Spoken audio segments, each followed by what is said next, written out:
Hello everyone, welcome to my channel study Bazaar. तो friends, अभी हम लोग फिर से मैथ के क्वेश्चन सॉल्व करेंगे आरआरबी एनटीपीसी और ग्रुप डी एग्ज़ाम के लिए। और ये सारे क्वेश्चन मैंने आपके टेक्स्ट बुक के पेड बुक से मैंने लिया है और सारे ही क्वेश्चन आपके प्रीवियस ईयर पैटर्न पर बेस है। तो मैं चाहता हूँ कि आप लोग एक बार सारे क्वेश्चन को खुद से ट्राई करो। और इससे पहले भी हम लोगों ने पेड बुक का क्वेश्चन सॉल्व किया था तो आप लोगों को पसंद आया था। तो मैं कोशिश करूँगा कि इस चीज़ को आगे आपके लिए कंटिन्यू रख सकूँ। ठीक है, तो चलिए यहाँ पर सेशन को मैं आपका कंटिन्यू करता हूँ और सारे क्वेश्चन को आपको पहले खुद से ट्राई करना, जैसे कि मैं बोलता हूँ। नहीं बनेगा तब जाके आप मेरा सॉल्यूशन देखोगे, ठीक है। और मैं उम्मीद करता हूँ अब तक सभी लोग मैक्सिमम मैक्सिमम क्वेश्चन आप अटेम्प्ट कर पाते होंगे। तो बस इसी तरीके से आप लोग प्रैक्टिस करते रहो, ठीक है। चलिए, और चूंकि ये मैं वीडियो रिकॉर्ड करके दूंगा ताकि आप लोग अपने हिसाब से जल्दी जल्दी सारे क्वेश्चन को सॉल्व कर सकते हो, ठीक है। चलिए क्वेश्चन क्या आते हैं। पहला क्वेश्चन आपसे पूछा गया था, what is the value of ten 300 degree का वैल्यू बताओ। अब देखो, इस तरीके के क्वेश्चन आपके एनटीपीसी में भी पूछे जा चुके हैं, ग्रुप डी एग्जाम में भी पूछे जा चुके हैं और आपके रिसेंट में जो आरआरबी जेई के एग्जाम हुए थे उसमें भी पूछे जा चुके हैं। वहां पर साइन 60 डिग्री, साइन 30 डिग्री इस तरीके से वैल्यू पूछे गए थे। तो इस तरीके से क्वेश्चन तो बन ही सकते हैं आपके।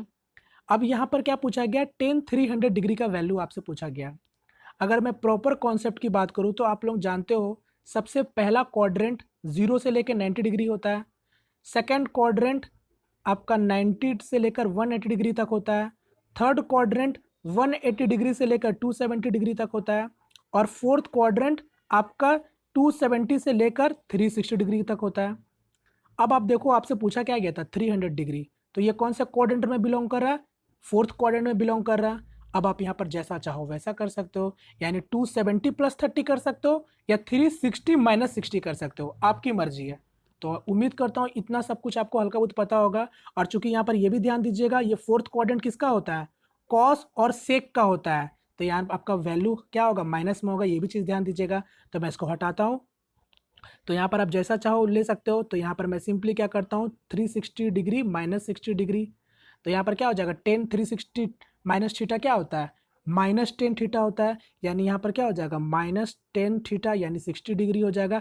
टेन 60 डिग्री क्या होता है, √3 यानी -√3, यानी करेक्ट आंसर हो जाएगा ऑप्शन नंबर थर्ड। क्लियर। चलिए नेक्स्ट क्वेश्चन देखेंगे। एक क्वेश्चन इसको ट्राई करो आप लोग। अच्छा, इस क्वेश्चन में अगर मैं बात करूँ तो इस क्वेश्चन में थोड़ा थोड़ा गलती है, ठीक है। मैं बता देता हूँ क्वेश्चन में क्या एरर है। पहले तो ये आप हिंदी में थोड़ा ज़्यादा गलती होगा, ये एक्सेप्ट नहीं होना चाहिए। यहाँ पर आपका टोटल अर्निंग है, ये टोटल अर्निंग है 7,650 रुपये।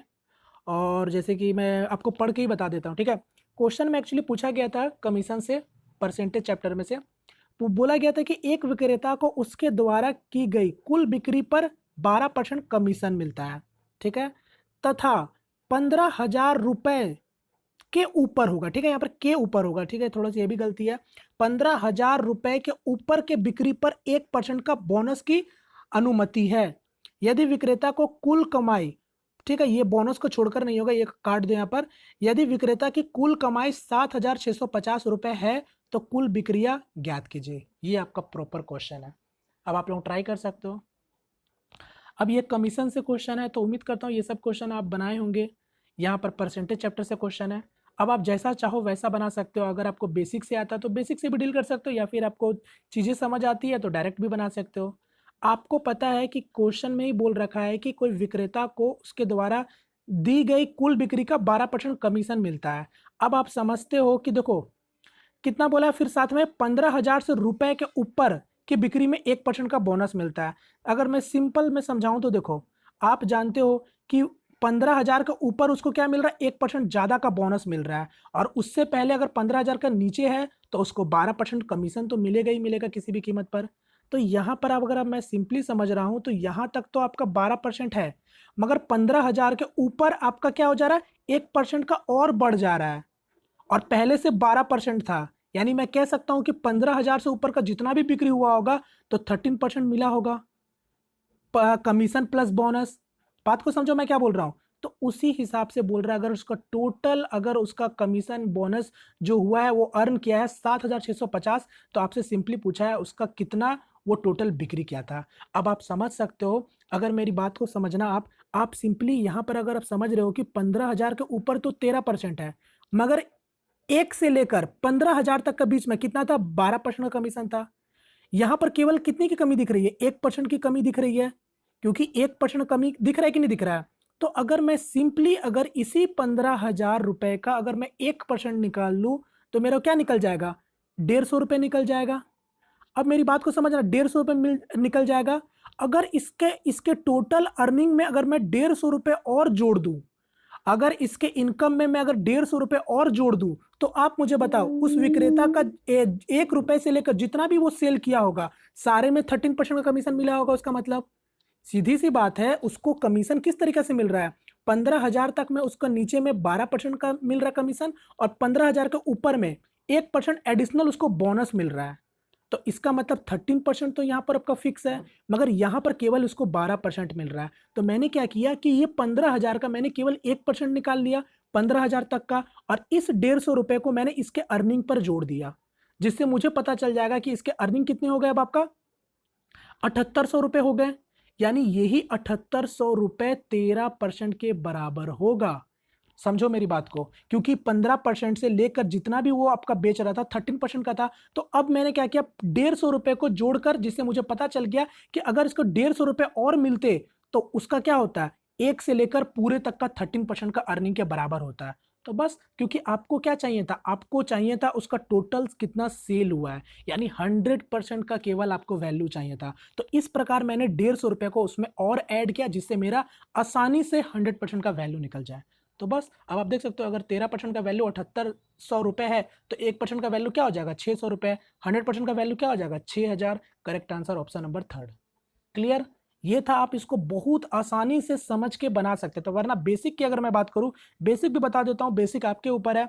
आप मान लो टोटल सेल हुआ x, अब x का पहले 12%, ठीक है, 12% प्लस, अब आपको बोला था कि 15,000 से ऊपर में 1% का सेल हो रहा है, मतलब 15,000 रुपए से ऊपर से जितना भी वो सेल किया उसको 1% का बोनस मिला है।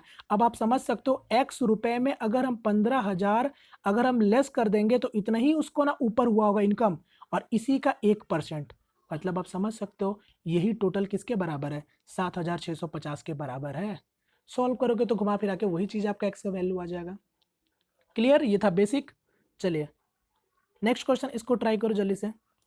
यहां पर पूछा गया है आपसे 52 और 356 के बीच ऐसी कितनी पूर्ण संख्याएं हैं जो कि 6 से पूर्णतित विभाज्य है। जल्दी से ट्राई कर लो। यानी 52 से लेकर आपका 356 के बीच में कितने ऐसे नंबर आएंगे जो 6 से डिविजिबल होंगे।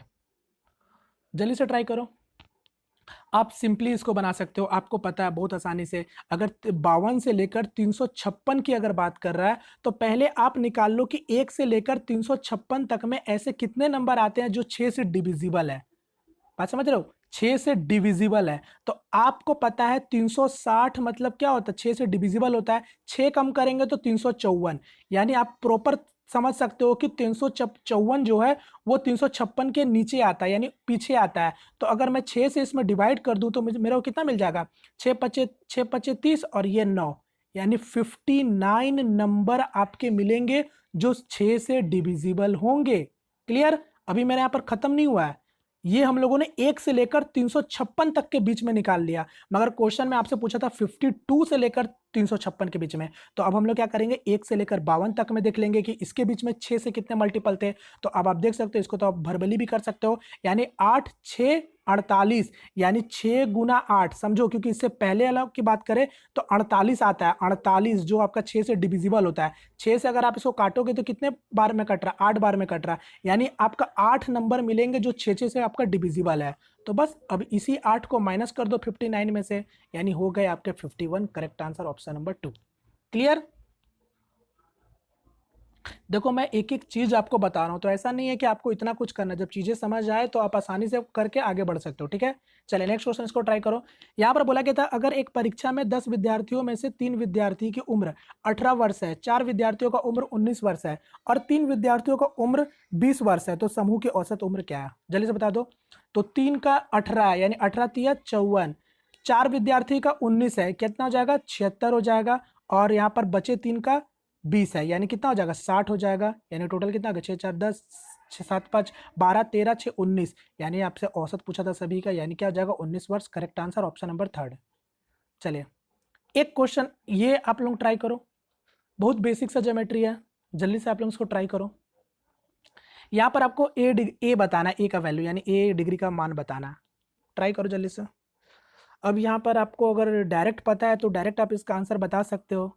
डायरेक्ट आप इसका आंसर बता सकते हो 15 डिग्री, क्योंकि आपको पता होना चाहिए कि आपका एक्सटीरियर एंगल, मतलब आपका ट्रायंगल के एक्सटीरियर एंगल क्या होता है, अपोजिट एंगल का सम के बराबर होता है। यानी आपका exterior angle of a triangle is equal to sum of opposite angle of interior. ठीक है, मतलब कहने का मतलब यही है कि इस एक्सटीरियर एंगल का सम आपका क्या होगा, इन दोनों एंगल का सम के बराबर होगा। यानी ये 65 तो ये कितना हो जाएगा, 15 हो जाएगा। अब ये कैसे हुआ, तो आप ऐसे भी समझ सकते हो। आपको दिख रहा है ये साइड और ये साइड बराबर है, इसका मतलब ये अगर 65 होगा तो ये भी क्या होगा, 65 होगा। ये तो आप समझ रहे हो ना। अब आप तो जानते हो कि एक ट्रायंगल का सम कितना होता है, 180 होता है। यानी ये आपका 65 65 130, यानी ये कितना हो गया, 50 हो गया। अब आप जानते हो ये टोटल कितना होता है, 180 डिग्री होता है। 80 यहाँ हो गया, 50 यहाँ हो गया, तो बचा कितना आपका, 50 यहाँ भी हो गया। समझे मेरी बात को, 50 यहाँ भी हो गया। अब ये 65 है तो ये कितना हो जाएगा, ये 65 है तो ये कितना हो जाएगा, 115 हो जाएगा। बात समझ आ रहा मैं क्या बोल रहा हूँ। अब ये 115 हो गया, 50 हो गया, तो आपको पता है, अभी तो मैंने बताया तीनों तीनों का सम कितना होता है, 180। तो 115 प्लस 50 कितना हो गया आपका, 65, यानी 165। 180 में से 165 जाएगा तो 15। तो इतना कुछ करना पड़ा आपको। चलिए, करेक्ट आंसर जाएगा ऑप्शन नंबर फर्स्ट। चलिए नेक्स्ट क्वेश्चन, इसको देखो, इसको ट्राई करो जल्दी से। यहाँ पर क्या बोला है, एक समवृत्तकार शंकु की ऊंचाई 5 सेंटीमीटर है और इसका आधार त्रिज्या 12 सेंटीमीटर है। शंकु का वक्र सतह का क्षेत्रफल क्या होगा। यानी आपसे कर्व सरफेस एरिया पूछा है, तो कर्व सरफेस एरिया आप आसानी से निकाल सकते हो। सबसे पहले कर्व सरफेस एरिया होता है क्या, पाई आर एल होता है। पाई मतलब 22/7। अच्छा, ऑप्शन में सॉल्व नहीं किया गया तो पाई को पाई रहने देते हैं। रेडियस कितना दे रखा है, रेडियस आपको दे रखा है 12 दे रखा है। एल निकालना है, एल मतलब तिरछी ऊंचाई होता है। तो आप जानते हो यहाँ पर पैथागोरस थ्योरम से आप स्लैंट हाइट निकाल सकते हो। यानी अगर मैं बात करूँ, यहाँ पर ऊंचाई कितना दे रखा है, ऊंचाई 5 सेंटीमीटर दे रखा है। क्या ऊंचाई 5 दे रखा है, यानी ये 5 हो गया, नीचे 12 हो गया, तो ये क्या हो जाएगा, 13 हो जाएगा, क्योंकि ट्रिपलेट बन रहा है। तो बस ये गुना 13, तो 13 गुना 12 156 पाई centimetre square. Correct answer is option number first. Next, इसको ट्राई करो जल्दी से। जल्दी से सॉल्व कर लो, तो छोटा सा है, इसको तो आप आसानी से सॉल्व कर सकते हो, भरबली भी सॉल्व कर सकते हो, जैसे मर्जी आप सॉल्व कर सकते हो। चूंकि नंबर भी ऐसा दे रखा है कि आप पॉइंट पॉइंट में भी डील कर सकते हो। जैसे 1/4 होता है 0.25, तो 2.25, उसको भी आप इस तरीके से डील कर सकते हो, आपकी मर्जी है। ठीक है, फिलहाल 4 2 8, 8 और एक 9, 9/4, यानी ये ऊपर चला जाएगा, यानी घुमा फिरा के 1 + 4/9। इसको सॉल्व करो, 9 और 9 4 13, मतलब 13/9। तो 9 ऊपर चला जाएगा, 13 नीचे आ जाएगा, बस ये 3 हो गया। तो 13 3 39, 39 9 48/13। Correct answer option number D. चलो नेक्स्ट क्वेश्चन, इसको ट्राई करो। यहाँ पर बोला गया था कि एक कलश में 14 4 3 के अनुपात में 1 और 5 और 10 रुपए के सिक्के हैं। कलश में कुल राशि 320 रुपए थी, तो सिक्कों की संख्या ज्ञात कीजिए। अच्छा, सिक्कों की संख्या पूछ रहा है ना। अब आपको देखो, एक कलश में 14 4 और 3 के अनुपात में पैसे हैं। 14 4 और 3 के अनुपात में पैसे हैं, ठीक है, रुपए हैं। अगर मैं मानूं, अगर ये रुपए को अगर मैं डायरेक्ट मान लेता हूं, यानी अगर 1 रुपए 14 सिक्के हैं, तो कितने रुपए हो जाएंगे, 14x हो जाएंगे। प्लस अब ये 4 रहे, कितना, 5 के सिक्के, यानी 5 चौके कितना हो जाएगा, 20x हो जाएगा। ये 3 है, 3 के रेशियो में है, यानी 10 रुपए के सिक्के 3 तो होंगे। जैसे कि दिया क्या है कि अगर 14 4 3 इसी अनुपात में सिक्के हैं, तो उसके वैल्यू को मैं डायरेक्ट लिख ले रहा हूं, तो क्या हो जाएगा, 10 × 3 30x हो जाएगा। यानी ये सारे रुपए किसके बराबर है, 320 रुपए के बराबर है। अब सॉल्व कर सकते हो, यहाँ क्या हो जाएगा, 50 और 30 और 50 और 50 और ये 64, यानी 64x = 320, यानी x = क्या हो जाएगा, 5 हो जाएगा। 5 मतलब आप समझ गए, यानी ये 70 रुपए है, ये आपका 100 रुपए है, और ये आपका 150 रुपए है। आपसे याद रखिएगा, आपसे पूछा था सिक्कों की संख्या पूछा था, तो देखो 70 रुपए तो 70 सिक्के ही बनेंगे 1 1 रुपए के, तभी जाके होंगे। ये आपके 100 रुपए है, तो 5 5 के सिक्के कितने बनेंगे, 20 तो बनेंगे, तभी 100 रुपए होंगे। बस यहाँ से आपके 150 रुपए, यानी ये 15 हो जाएंगे, यानी 70 90 और 105, यानी correct answer option number third. चलिए, एक क्वेश्चन है ये आपका डेटा इंटरप्रिटेशन से, इसको भी आप लोग जल्दी से ट्राई कर सकते हो। अगर आपको नहीं दिख रहा हो तो आप लोग जरूर से फुल स्क्रीन करना, और मुझे उम्मीद है कि आप लोगों को, सभी लोगों को क्लियर दिखेगा। क्या दे रखा है डेटा इंटरप्रिटेशन में, देखते हैं। बोला है नीचे दी गई तालिका 2011 से लेकर 2015 तक दो खंड एक्स और वाई में भर्ती हुए छात्रों की संख्या को दर्शाती है। जैसे कि देख सकते हो ये आपका दो खंड है, जैसे सेक्शन एक्स और सेक्शन वाई है।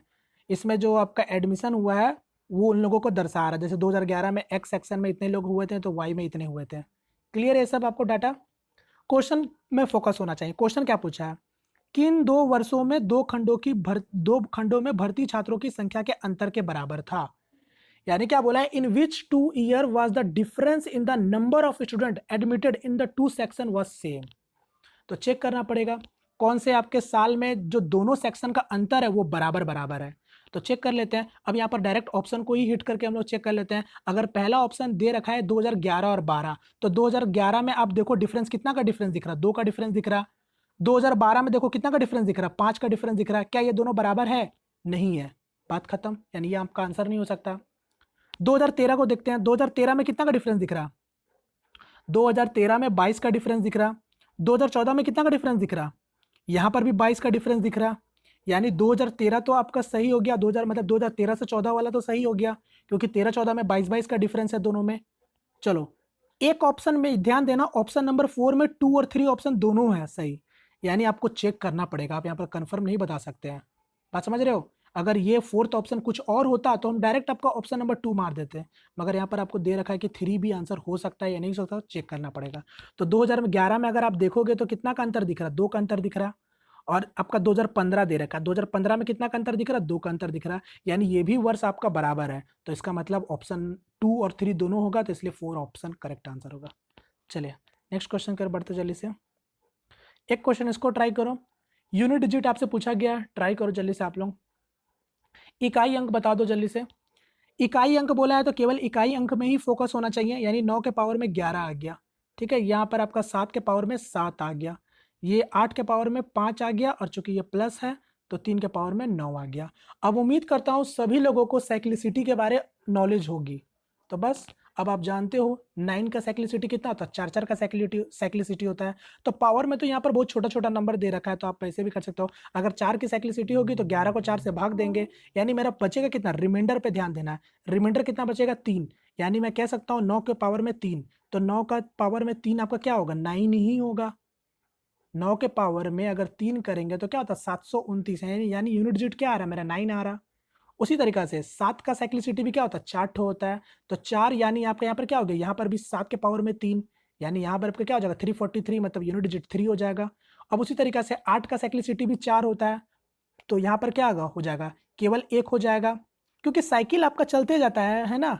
तो यहाँ से आपका 8 का पावर में 1 यानी 8 ही होगा, और प्लस 3 का साइक्लिसिटी 4 यानी फिर आपका 3 हो जाएगा। अब सॉल्व कर लो तो यहाँ पर क्या आ जाएगा? 9 3 27, ठीक है। और ये 8 है, यूनिट डिजिट में केवल फोकस होना चाहिए। 8 7 56, 56 मतलब 56, 56 का मतलब 6, और 6 + 3 यानी 9 हो जाएगा unit digit. Correct answer option number 3। चलिए खत्म कीजिए। फिर से आपका डेटा इंटरप्रिटेशन, इसको भी जल्दी से ट्राई कर लो। यहाँ पर क्या पूछा गया था? वर्ष 2012 में खंड वाई में भर्ती हुए छात्रों की संख्या खंड एक्स में भर्ती हुए छात्रों की संख्या का कितना प्रतिशत है? तो देख लेते हैं। 2012 में खंड वाई में कितने हुए हैं? 2012 में वाई में आपका 65 हुए हैं, और एक्स कितने हुए हैं? 60 हुए हैं। तो वही पूछा है कि खंड वाई में भर्ती हुए छात्रों की संख्या खंड एक्स में भर्ती हुए छात्रों की संख्या कितना प्रतिशत है? तो देख लो ना, ये 65 है और ये 60 है, तो 65/60 कर लो, आपका आंसर आ जाएगा। क्लियर? तो यहाँ पर करेक्ट आंसर हो जाएगा ऑप्शन नंबर 1। चलिए नेक्स्ट क्वेश्चन की ओर बढ़ते जल्दी जल्दी। यहाँ पर इसको ट्राई करो। यहाँ पर क्या बोला है कि एक दुकानदार 42 रुपये प्रति किलोग्राम और 28 रुपये प्रति किलोग्राम के 2 प्रकार के शक्कर को मिलाता है, और इस मिश्रण को वह 40 रुपये प्रति किलोग्राम की कीमत पर बेचता है। यदि वह 20% का लाभ अर्जित करता है तो ज्ञात कीजिए कि वह दोनों प्रकारों को कितने अनुपात में मिलाता है। तो ये तो डायरेक्ट आप बनाओ, बताओ इसका आंसर क्या होगा। डायरेक्ट एलिगेशन लगा दो या फिर बेसिक से भी बना सकते हो। बेसिक से बनाने की ज़रूरत मुझे नहीं लगता है आपको होगी, डायरेक्ट आप एलिगेशन लगा सकते हो। बस ध्यान देना एलिगेशन का मेथड में आपका हमेशा याद रखना, एलिगेशन कभी भी लगाते हो तो कोई भी एक यूनिट के टर्म में लगाना चाहिए। जैसे कि अगर यहाँ पर आपको सीपी दे रखा है यानी कॉस्ट प्राइस, ये भी कॉस्ट प्राइस, ये क्या है? सेलिंग प्राइस है। तो इसका आपका फर्ज बनता है कि सेलिंग प्राइस को कॉस्ट प्राइस पे लेके आने का पहले, तब जाके आप एलिगेशन मेथड लगा सकते हो। तो ये 40% का जब 40 रुपये में बेचने पर 20% का मुनाफा हो रहा है, यानी मैं कह सकता हूँ 120% का वैल्यू 40 है, तो सीपी यानी 100% का वैल्यू क्या हो जाएगा, इतना हो जाएगा। यानी मैं 5 और ये 6 यानी और काट सकते हैं 2 से, तो ये आपका क्या हो जाएगा 20, यानी 100/3 हो जाएगा। यानी मैं कह सकता हूँ 33.33 ये होगा मेरा सीपी। तो हम लोग 33.33 नहीं मानेंगे, डायरेक्ट 100/3 मानेंगे, ठीक है, वरना पॉइंट में फिर इशू हो जाएगा। तो बस अब लगाओ एलिगेशन, ये हो गया 42, ये हो गया 28 और ये हो गया 100/3। अब आप लोग लगा सकते हो। यहाँ पर क्या हो जाएगा, डायरेक्ट मैं एलिगेशन लगा रहा हूँ। यहाँ पर आपको पता होना चाहिए ये क्या हो गया, मीन वैल्यू हो गया, और एक आपका डीपर वैल्यू होता है, एक आपका चीपर वैल्यू होता है, ठीक है। अब आप जल्दी से लगा सकते हो। तो यहाँ पर कितना हो जाएगा, 3 2 6 120, यानी ये आपका 26 हो जाएगा, 26/3 हो जाएगा। और यहाँ से कितना हो जाएगा 28 3 84, 100 में से 84 जाएगा 16, यानी 16/3 हो जाएगा। 3 में दोनों जगह से गुना करेंगे तो ये भी कट गया, ये भी कट गया, यानी आप मैं कह सकता हूँ 16 और 26 के अनुपात में आएगा। और सॉल्व करोगे तो ये आपका 8 और 13 के अनुपात में होगा, यानी correct answer is option number D. Clear. चलो नेक्स्ट इसको ट्राई करो जल्दी से आप लोग। यहाँ पर क्या बोला, एक व्यक्ति 280 मीटर की एक रेल के साथ 13 किलोमीटर प्रति घंटा की गति के समान दिशा में भाग रहा है। यदि रेल 85 किलोमीटर प्रति घंटा की गति से चल रही है तो रेल कितने समय में भागते हुए व्यक्ति को पार करेगी, बताओ तो जल्दी से। अब आप जानते हो कि कोई अगर लड़का इस तरफ से भाग रहा है तो रेल भी इसी तरफ से आपका उसको ओवरटेक कर रहा है, ठीक है। आप जानते हो रिलेटिव स्पीड क्या हो जाएगा सेम डायरेक्शन में, S1 - S2, यानी ट्रेन का स्पीड माइनस क्या हो जाएगा उस लड़के का स्पीड। अब 85 में से 13 जाएगा तो कितना हो जाएगा आपका 72 हो जाएगा, यानी 72 किलोमीटर प्रति घंटा, यानी स्पीड मेरा निकल के आया रिलेटिव स्पीड 72 किलोमीटर प्रति घंटा। अब आप जानते हो इसको पहले क्या करेंगे, 72 किलोमीटर प्रति घंटा इसको हम मीटर प्रति सेकंड में चेंज कर लेंगे, यानी 5/18, ये स्पीड निकल के आ गया। अब स्पीड क्या होता है, डिस्टेंस बाय टाइम। अब डिस्टेंस यहाँ पर मेरा कहलाएगा क्या, जो ट्रेन का लंबाई होगा, यानी 280 मीटर का ट्रेन का लंबाई है और समय आपसे पूछा था। तो इसको सॉल्व कर लो, 18 से काटोगे 4 बार में, यानी 5 चौके 20 है, यानी 14, यानी 14 सेकंड लगेगा। Correct answer option number 3। एक क्वेश्चन इसको ट्राई करो। यहाँ पर क्या बोला, एक आदमी हर दिन 4 किलोमीटर की दूरी तय करता है। एक दिन वह अपनी चाल के सामान्य चाल से 0.8 किलोमीटर प्रति घंटा बढ़ाता है और 15 मिनट पहले अपने गंतव्य तक पहुंच जाता है। तो आदमी की सामान्य चाल क्या है। चलो अच्छा क्वेश्चन है, ट्राई करो जल्दी से। यहाँ पर भी आप जैसा चाहो वैसा बना सकते हो। आपको पता होना चाहिए, अगर कभी भी आपके पास 2 स्पीड है तो आप जल्दी से निकाल सकते हो उसका डिस्टेंस। यहाँ पर आपको डिस्टेंस भी दे रखा है तो आप कंपेयर करके आसानी से इसका स्पीड निकाल सकते हो। सपोज दैट मैं मान लेता हूँ कि स्पीड मेरा x है। अब स्पीड कितना हो गया, x + 0.8 हो गया। अब आपको बताओ मैं कितनी बार बता चुका हूँ, ये इतना इंपॉर्टेंट फार्मूला है, ये इतना आपका टाइम एंड डिस्टेंस में आसानी से ऐसे ऐसे इस फार्मूला से आप काफ़ी क्वेश्चन को सॉल्व कर सकते हो। जहाँ पर भी अगर इस तरीके से क्वेश्चन आया आप उसमें पुट करके लगा सकते हो, वरना अगर ये चीज़ नहीं पता है तो फिर बेसिक से आप इजीली बना सकते हो। उसमें भी कोई बड़ा बात नहीं है, आपके पास ऑप्शन रहेगा तो आप ऑप्शन से भी बहुत जल्दी बना सकते हो। जरूरी नहीं है कि पूरा वैल्यू निकाल के ही आप बनाओगे, बात समझे। फिलहाल यहाँ पर आपको पता है 2 डिफरेंट स्पीड है, दोनों डिफरेंट के स्पीड का अंतर भी पता है 0.8 है। आपका कितना समय लग रहा है, टाइम डिफरेंस भी आपको पता है, 15 मिनट पहले पहुंच रहा है। 15 मिनट पहले मतलब घंटा में चेंज करेंगे तो 60, और यही किसके बराबर होगा, 4 किलोमीटर के बराबर होगा। अब आप इसको सॉल्व करके एक्स का वैल्यू नहीं निकाल लोगे, अब पूरा भी तो थोड़ी सॉल्व करना है। 15 से काटेंगे 4 बार में, यहाँ से आपका क्या हो जाएगा, डायरेक्ट अब मैं भेज देता हूँ x और x + 0.8 इक्वल टू यहाँ पर क्या हो जाएगा, डायरेक्ट वहाँ भेज देता हूँ तो यहाँ पर हो जाएगा 16 गुना 8 हो जाएगा। अब 0.8 है, ध्यान दीजिएगा ये 0.8 है, तो वरना गलत हो जाता है। अब आप इसमें x का वैल्यू आप खुद ही ऑप्शन से पुट करके नहीं डाल लोगे कि आंसर क्या होगा, साफ साफ दिख रहा है 3.2 को अगर आप होल्ड कराओगे तो दोनों जगह होल्ड हो जाएगा। क्लियर। चलो उम्मीद करता हूँ समझ आया होगा, और वरना बेसिक से बात करो तो आप बेसिक से खुद ही जानते हो कि मेरा टाइम क्या होता है, डिस्टेंस बाय स्पीड होता है। डिस्टेंस मेरे को दे रखा था 4, अगर मैं स्पीड पहले वाला स्पीड मानता हूँ x है, ठीक है, और बाद में स्पीड आपका बढ़कर क्या हो गया, x + 0.8 हो गया। इसी का तो टाइम डिफरेंस आपको दे रखा था ना 15 मिनट, मतलब घंटा में चेंज कर लोगे तो 15/60। यहाँ पर भी इतना दूर तक आने के बाद भी ऑप्शन का आप हेल्प ले सकते हो, ये आपके ऊपर था। चलिए नेक्स्ट क्वेश्चन की ओर बढ़ते हैं। फिलहाल नेक्स्ट क्वेश्चन आप लोग इसको जल्दी से आप लोग ट्राई कर सकते हो जल्दी से। यहाँ पर क्या बोला है आप लोग इसको ट्राई करो। यहाँ पर क्या बोला, यदि 2 वर्षों के बाद 20% प्रति वर्ष के दर से चक्रवृद्धि ब्याज और साधारण ब्याज का बीच का अंतर 1800 रुपये है, तो 3 वर्षों के बाद समान दर पर समान राशि पर चक्रवृद्धि ब्याज का साधारण ब्याज का बीच का अंतर क्या होगा। चलो आप लोग इसको ट्राई करो, तो मैं एक सेकंड आता हूँ।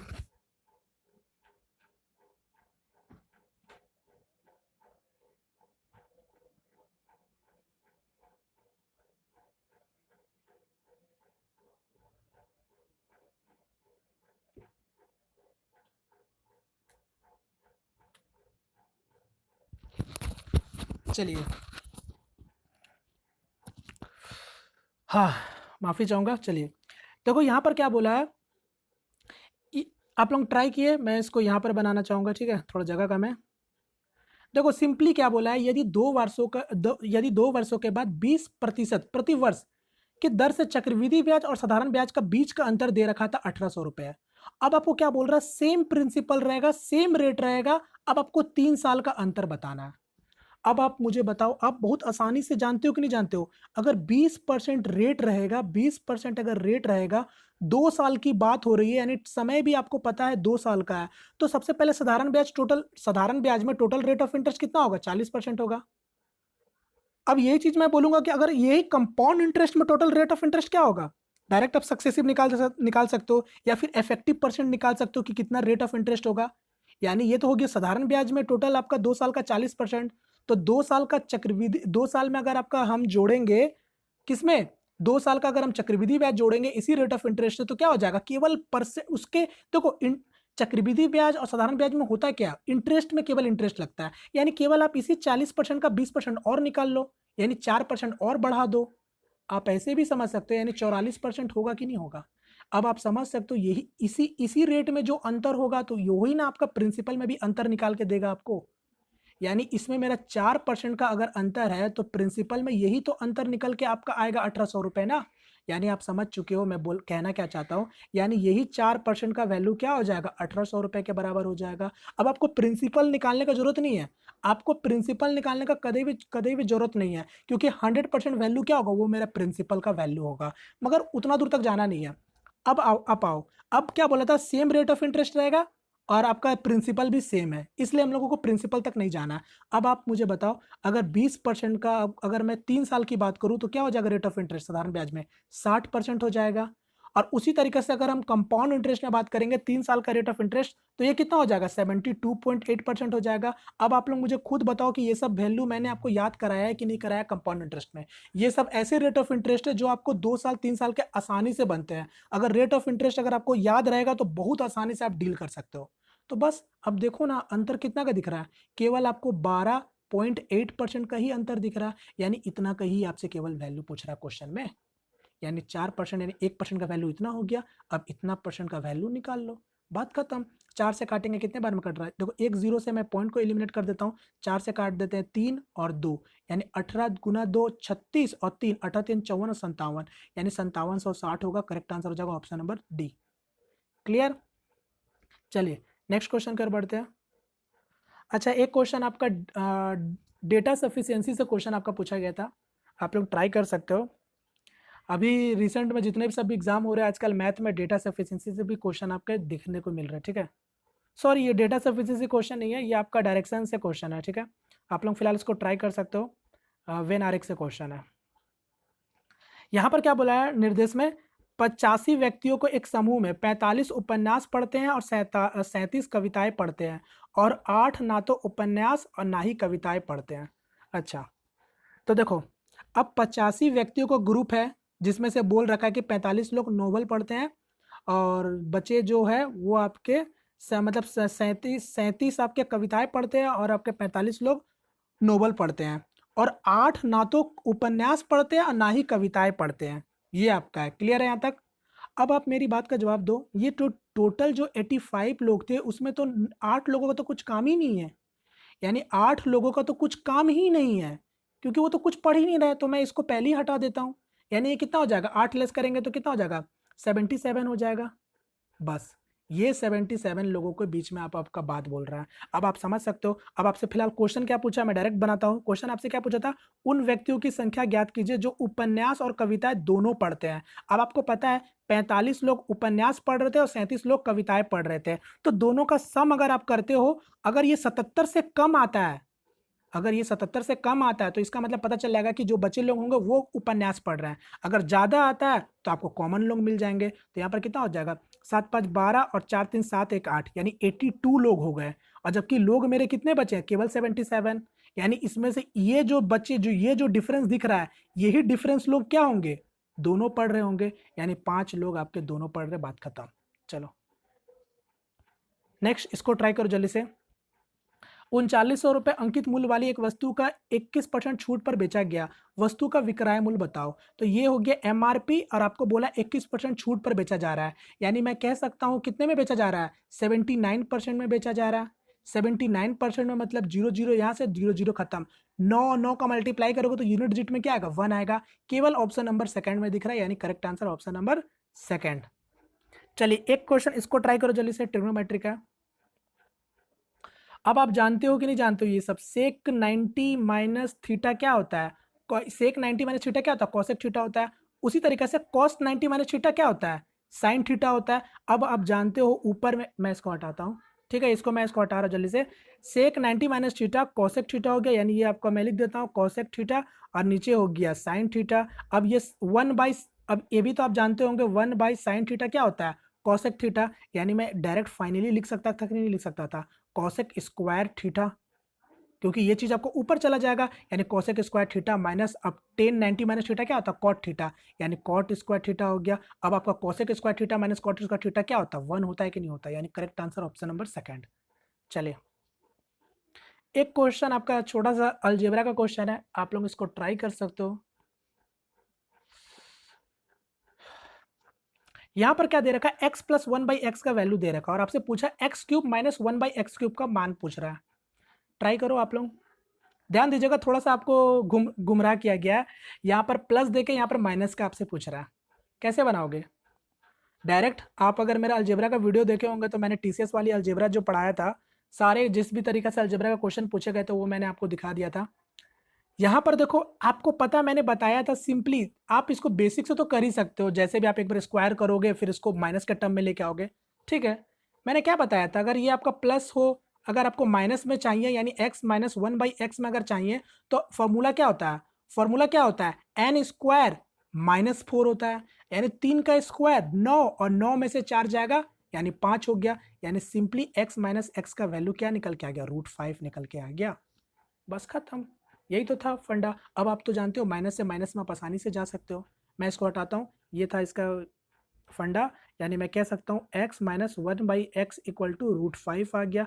अब आपको डायरेक्ट क्यूबिक में जाना है। क्यूबिक के लिए फॉर्मूला क्या होता है, n का क्यूब माइनस है तो प्लस, यानी n का क्यूब प्लस 3n हो जाता है, होता है ना। यानी आपका क्या हो जाएगा, n का क्यूब मतलब √5, यानी क्या हो जाएगा मेरा 5√5 हो जाएगा। फिर आपका क्या है, प्लस 3 इंटू √5, यानी 5 3 8, 8√5। Correct answer is option number third. चलिए, अगर जिनको ना समझ आए तो जरूर से एक बार अपना अलजेब्रा वाला वीडियो देख लीजिएगा। चलिए नेक्स्ट क्वेश्चन, इसको ट्राई करो। अब ये क्वेश्चन आपका डाटा सफिशिएंसी से क्वेश्चन है, ठीक है। यहाँ पर केवल आप लोगों को इतना बताना है कि कौन सा कथन पर्याप्त होगा इसका आंसर देने के लिए, ठीक है। क्वेश्चन में क्या पूछा है, find the value of x if x is smaller number out of 2 number. यानी x का मान ज्ञात करना है, और बोल रखा है कि x 2 संख्याओं में एक छोटी संख्या है। चलो इसको ट्राई करो तो आप लोग। अब आपको पूछा था x का वैल्यू, पहला कथन का यूज करके देखो आप इसका आंसर बता पा रहे हो या नहीं बता पा रहे हो। क्या बोला है, sum of square of positive consecutive even number is 52। यानी सतत धनात्मक सम संख्याओं के वर्गों का योग 52 है। यानी कंसेक्यूटिव, ठीक है, कंसेक्यूटिव इवन नंबर का स्क्वायर का सम आपका 52 दे रखा है। यानी सिंपली अगर आप कोई नंबर को x मानते हो, कंसेक्यूटिव नंबर यानी इसका लगातार संख्या क्या होगा, इवन में x + 2 होगा, इसी का स्क्वायर का सम आपको दे रखा है 52। अब आप मुझे बताओ x का वैल्यू नहीं निकाल लोगे आसानी से, आसानी से निकाल लोगे x का वैल्यू, बस हो तो गया। x का वैल्यू जब आप निकाल सकते हो, यानी पहला कथन से आप इसका आंसर दे सकते हो, आपको निकालना नहीं है। दूसरा कथन में क्या बोला था, संख्या में अंतर 2 का है। अब उससे मुझे फ़र्क ही नहीं पड़ता, जब मैं एक्स का वैल्यू निकाल लूँगा तो इसका कोई लेना देना है नहीं। क्लियर? तो फिलहाल इसका आंसर क्या होता? मेरा ओनली वन आपका जो कंक्लूजन होता, यानी सॉरी स्टेटमेंट होता, वो सफिशिएंट होता इसका आंसर देने के लिए। चलिए, और यहाँ पर देखो कौन कौन सा वैल्यू है ये आपको समझ आया? कौन कौन सा वैल्यू है जो इसका सम आपका 52 जाएगा? एक आपका 6 का स्क्वायर हो जा रहा है और 36, और एक आपका 4 का हो जा रहा है। दोनों आपका कंसेक्यूटिव भी है, 4 और 6, 4 का 16 हो जा रहा है, 36 हो जा रहा है। 36 और 16 क्या? 52। बात समझ गए? चलो, एक क्वेश्चन आपको ये पूछा गया था, इसको ट्राई करो। पॉलीगॉन से क्वेश्चन है। यहाँ पर क्या बोला? यदि एक समबाहुभुज के अंतःकोण का माप 108 डिग्री है तो इसकी कितनी भुजाएं हैं? बता दो जल्दी से। यानी आपको एक इंटीरियर एंगल रेगुलर पॉलीगॉन का दे रखा है 108 डिग्री, तो आपसे पूछा how many side does it have. तो सबसे पहले सम ऑफ इंटीरियर एंगल का फॉर्मूला क्या होता है? n-2 पाई होता है। आप जानते हो कि नहीं जानते हो?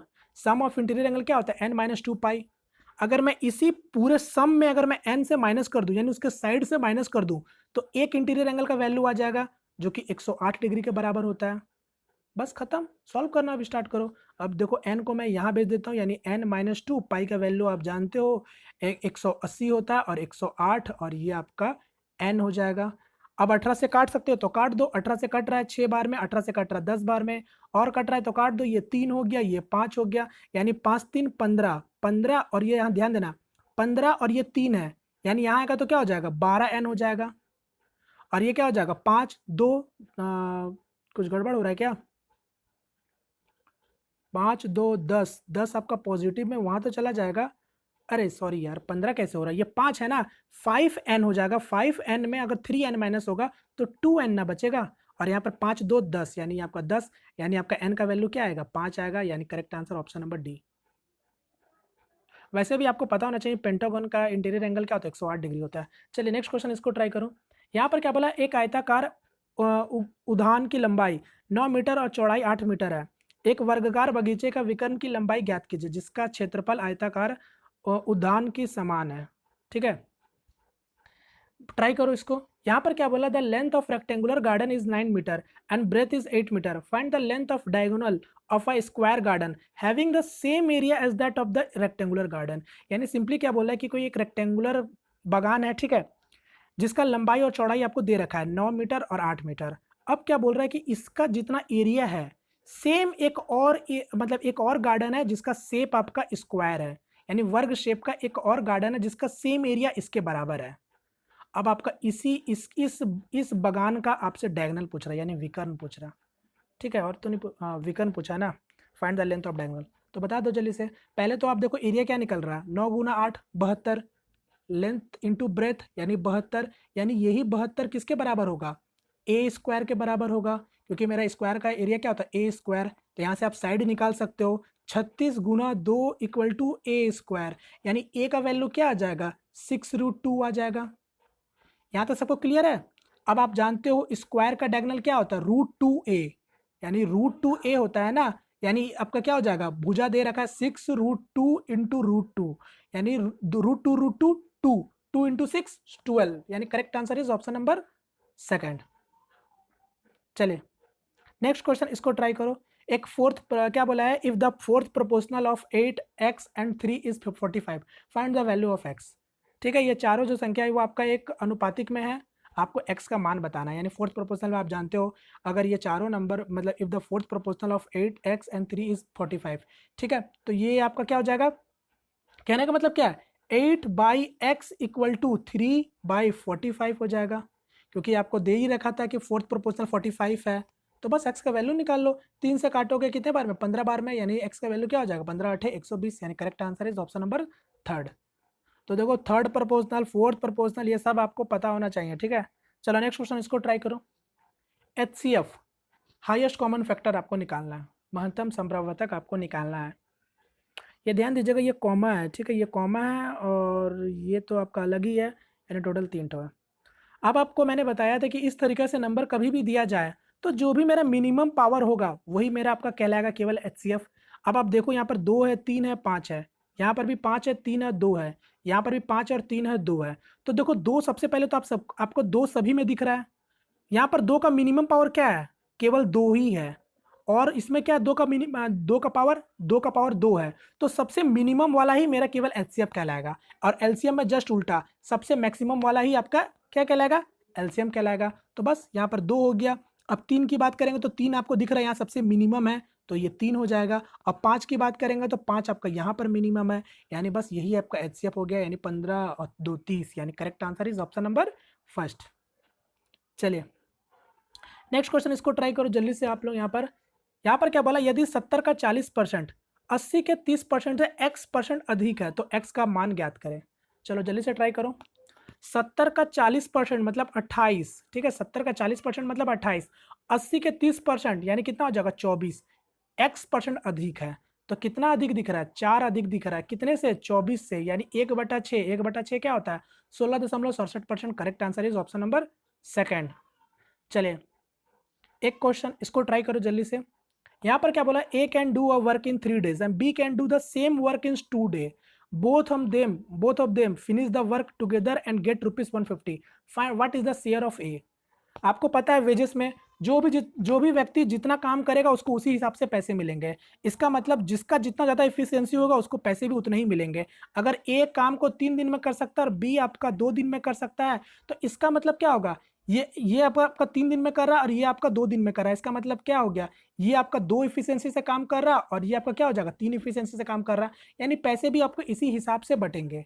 अब आपका 150 रुपये ये 2 और 3 के अनुपात में बट रहे हैं, यानी 2 और 3 कितना हो जाएगा, 5, 5 मतलब 150, यानी 1 का मतलब 30। तो आपसे पूछा था 2 रेशियो का वैल्यू, क्योंकि ए का शेयर पूछा है, यानी 60 हो जाएगा, यानी करेक्ट आंसर हो जाएगा ऑप्शन नंबर सेकंड। क्लियर। चलिए नेक्स्ट क्वेश्चन की ओर बढ़ते हैं। यहां पर पूछा है 20 से 80 तक 6 के सभी गुणाजों का औसत क्या है, यानी what is the average of all multiple of 6 from 20 to 80, यानी 20 से लेकर 80 तक में बीच में जितने भी 6 के मल्टीपल होंगे उसका औसत पूछ रहा है। तो देखो 20 से 80 की बात कर रहा है, तो 20 तो होता नहीं है आपका 6 का मल्टीपल। आगे बढ़ते हैं, 21 22 23 24, यानी 24 से शुरू होगा नंबर, 24 के बाद 30 होगा, तो इसी तरीके से नंबर जाते जाएगा। और यहाँ पर अगर बात करेंगे 80 से पहले, 80 आपका 6 का मल्टीपल नहीं होता है, इससे पहले 79 वो भी नहीं होता है, 78, तो जी हाँ 78 आपका क्या होता है, 6 का मल्टीपल होता है। तो यहाँ से लेकर इतने तक के बीच का नंबर जो होंगे 6 के मल्टीपल, उसका औसत पूछा है। अब आप जानते हो औसत होता क्या है, sum of number divided by total number. अब आपको मैंने पहले भी एक चीज बताया था बहुत अच्छे तरीके से औसत में, कि देखो औसत निकालना बहुत आसान होता है जब चीजें आपको समझ आ जाए। तो आप देख रहे हो कि यहाँ पर औसत में आपका सभी नंबर के बीच में डिफरेंस क्या है, 6 का डिफरेंस है। अगर सभी में अगर 6 का डिफरेंस है तो सिंपली क्या करो, फर्स्ट नंबर और लास्ट नंबर को जोड़कर 2 से भाग दे दो, वही आपका औसत होगा, बात खत्म। क्योंकि यहाँ पर क्या था, सभी नंबर का बीच में डिफरेंस 6 का था, क्योंकि 6 का मल्टीपल की बात कर रहा। अगर मल्टीपल अगर अलग अलग होता, मतलब अगर कुछ और होता, तब हम लोग ऐसा नहीं कर पाते, समझे बात को। वरना फिर यहाँ पर आप लगा सकते थे, जैसे फॉर्मूला होता है एवरेज का सम ऑफ नंबर, तो आप पहले एपी का तरीका से आप पहले सम ऑफ नंबर निकालते, फिर टोटल नंबर से डिवाइड करते, तब आंसर आता। ठीक है, फिलहाल आप फर्स्ट नंबर लास्ट नंबर को जोड़कर 2 से भाग दे दो। ठीक है, तो यहाँ पर क्या हो जाएगा, 8 4 12 और 7 2 9 10, यानी 2 से भाग देंगे तो क्या हो जाएगा मेरा 5 और 1, यानी औसत हो गया ऑप्शन नंबर थर्ड। ठीक है, और वैसे भी आप लोग जानते होंगे sum of first n natural number का औसत कैसे निकालते हो, n+1/2 निकालते हो ना, बस वही चीज कॉन्सेप्ट वहां पर भी यूज हो जाता है। चलो नेक्स्ट क्वेश्चन, इसको ट्राई करो। What is the median of the given data, यानी दिए गए आंकड़ों की मध्यिका क्या है, बताओ। स्टैटिस्टिक्स से क्वेश्चन है और आपके एनटीपीसी प्रीवियस ईयर में भर भर के स्टैटिस्टिक्स से क्वेश्चन पूछे गए थे। फिलहाल आप लोग इसको ट्राई कर सकते हो। मध्यिका निकालना, मध्यिका निकालने के लिए सबसे पहले हम लोग क्या करते हैं, डेटा को अरेंज करते हैं। कैसे, इंक्रीजिंग ऑर्डर में, आरोही क्रम में। तो सबसे पहला क्या है मेरा, 2 है, 3 है, 4 है, 5 कोई नंबर रिपीट नहीं है ना, नहीं है, 5 है, 6 है, 7 है, 8 है। टोटल कितना नंबर हो गया, 7 और 3 3, अच्छा एक नंबर और छूट रहा है, क्या नंबर छूट रहा है, 2 हो गया, 3 हो गया, 4 हो गया, 5, क्या नंबर, 3 3 6 2 8, क्या नंबर छूट रहा, बताओ बताओ बताओ, अच्छा सॉरी 9 तक है ना नंबर। चलो अब आप निकालना जानते हो, डायरेक्ट नंबर आरोही क्रम में करने के बाद बीच वाला नंबर ही मेरा क्या कहलाता है, मध्यिका कहलाता है। अगर टोटल आपके 8 नंबर है तो यहाँ से 3 नंबर चला गया, यहाँ से 3 नंबर चला गया, यानी बीच में नंबर कौन सा आया, 2 ठो नंबर आया। अब इसी दोनों नंबर का औसत निकाल लो, यानी 6 5 11 और 11/2 कितना हो जाएगा, 5.5, यानी मध्यिका होगा ऑप्शन नंबर फर्स्ट। चलिए नेक्स्ट क्वेश्चन, और मेरा आज का लास्ट क्वेश्चन होगा, शायद मेरा 29 या 30 होगा। आप लोग इसको ट्राई करोगे और मुझे आंसर कमेंट में करके बताओगे, ठीक है। बहुत अच्छा क्वेश्चन है, ये ग्रुप डी में पूछा गया था। चलिए इसी के साथ मेरा आज का ये वीडियो खत्म होता है। उम्मीद करता हूँ फ्रेंड्स सेशन आपका पसंद आया होगा। पसंद आया तो प्लीज़ वीडियो को लाइक करके अपना सपोर्ट जरूर दिखाइएगा, और चैनल में पहली दफ़ा है तो प्लीज़ चैनल को सब्सक्राइब जरूर कर लीजिएगा, ठीक है। और फिर से जाते जाते यही चीज़ बोलूँगा, जितना हो सके प्रैक्टिस करो, प्रैक्टिस करो, प्रैक्टिस करो, ठीक है। चलिए मिलते हैं फ्रेंड नेक्स्ट वीडियो में, तब तक के लिए जय हिंद, जय भारत।